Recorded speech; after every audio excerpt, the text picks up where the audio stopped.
ಇದೊಂದು ರಾಜ್ಯದ ರಾಜಕೀಯ ವಲಯದ ದುಃಖದ ಸುದ್ದಿ. ಹಿರಿಯ ರಾಜಕೀಯ ನಾಯಕ ಹಾಗೂ ಮಾಜಿ ಸಚಿವ ವೆಂಕಟರಮಣಪ್ಪ ಅವರು ಹೃದಯಘಾತದಿಂದ ನಿಧನರಾಗಿದ್ದಾರೆ.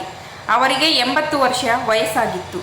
ಪಾವಗಡ ತಾಲೂಕಿನ ಹನುಮಂತನಹಳ್ಳಿ ಗ್ರಾಮದವರಾದ ವೆಂಕಟರಮಣಪ್ಪ ಅವರು ತಾಲೂಕಿನ ಜನರಿಗೆ ಪೆದ್ದಯ್ಯ ಅಥವಾ ದೊಡ್ಡಪ್ಪ ಎಂದೇ ಚಿರಪರಿಚಿತರಾಗಿದ್ದರು.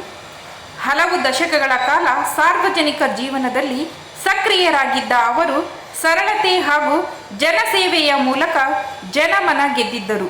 1980-81ರಲ್ಲಿ ಪಾವಗಡದ ಪೊನ್ನಸಮುದ್ರ ಗ್ರಾಮದ ಪಂಚಾಯತ್ ಸದಸ್ಯರಾಗಿ ರಾಜಕೀಯ ಪ್ರವೇಶಿಸಿದ ಅವರು 1989ರಲ್ಲಿ ಕಾಂಗ್ರೆಸ್ ಪಕ್ಷದಿಂದ ಮೊದಲ ಬಾರಿಗೆ ಶಾಸಕರಾಗಿ ಆಯ್ಕೆಯಾಗಿದ್ದರು.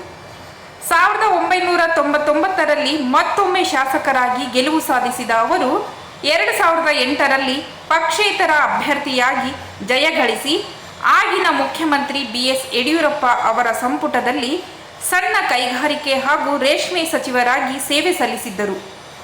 2018ರಲ್ಲಿ ಕಾಂಗ್ರೆಸ್ ಪಕ್ಷದಿಂದ ಮತ್ತೆ ಶಾಸಕರಾಗಿ ಆಯ್ಕೆಯಾದ ವೆಂಕಟರಮಣಪ್ಪ ಅವರು ಕುಮಾರಸ್ವಾಮಿ ನೇತೃತ್ವದ ಮೈತ್ರಿ ಸರ್ಕಾರದಲ್ಲಿ ಕಾರ್ಮಿಕ ಸಚಿವರಾಗಿ ಸುಮಾರು 14 ತಿಂಗಳ ಕಾಲ ಕಾರ್ಯನಿರ್ವಹಿಸಿದರು. ಕಳೆದ 6 ತಿಂಗಳ ಹಿಂದೆ ಪತ್ನಿ ಶಾರದಮ್ಮರವರನ್ನು ಕಳೆದುಕೊಂಡಿದ್ದ ಇವರು ಇಂದು 2 ಪುತ್ರರು ಹಾಗೂ ಒಬ್ಬ ಪುತ್ರಿಯನ್ನು ಅಗಲಿದ್ದಾರೆ. ಹಿರಿಯ ಪುತ್ರ ಕುಮಾರಸ್ವಾಮಿ ಕುಟುಂಬದ ವಿದ್ಯಾಸಂಸ್ಥೆಗಳ ಜವಾಬ್ದಾರಿ ನೋಡಿಕೊಳ್ಳುತ್ತಿದ್ದು, ಕಿರಿಯ ಪುತ್ರ HV ವೆಂಕಟೇಶ್ ಪ್ರಸ್ತುತ ಪಾವಗಡ ಕ್ಷೇತ್ರದ ಶಾಸಕರಾಗಿದ್ದಾರೆ. ಮಾಜಿ ಸಚಿವರ ಪಾರ್ಥಿವ ಶರೀರವನ್ನು ಪಟ್ಟಣದ ಗುರುಭವನ ಮೈದಾನದಲ್ಲಿ ಸಾರ್ವಜನಿಕರ ದರ್ಶನಕ್ಕೆ ಇಡಲಾಗುತ್ತಿದ್ದು, ವಿವಿಧ ರಾಜಕೀಯ ಮುಖಂಡರು, ಅಭಿಮಾನಿಗಳು ಹಾಗೂ ಸಾರ್ವಜನಿಕರು ಅಂತಿಮ ನಮನ ಸಲ್ಲಿಸಲು ಎಲ್ಲ ರೀತಿಯ ವ್ಯವಸ್ಥೆ ಮಾಡಲಾಗಿದೆ ಎಂದು CPI ಸುರೇಶ್ ಮಾಧ್ಯಮಗಳಿಗೆ ಮಾಹಿತಿ ನೀಡಿದ್ದಾರೆ.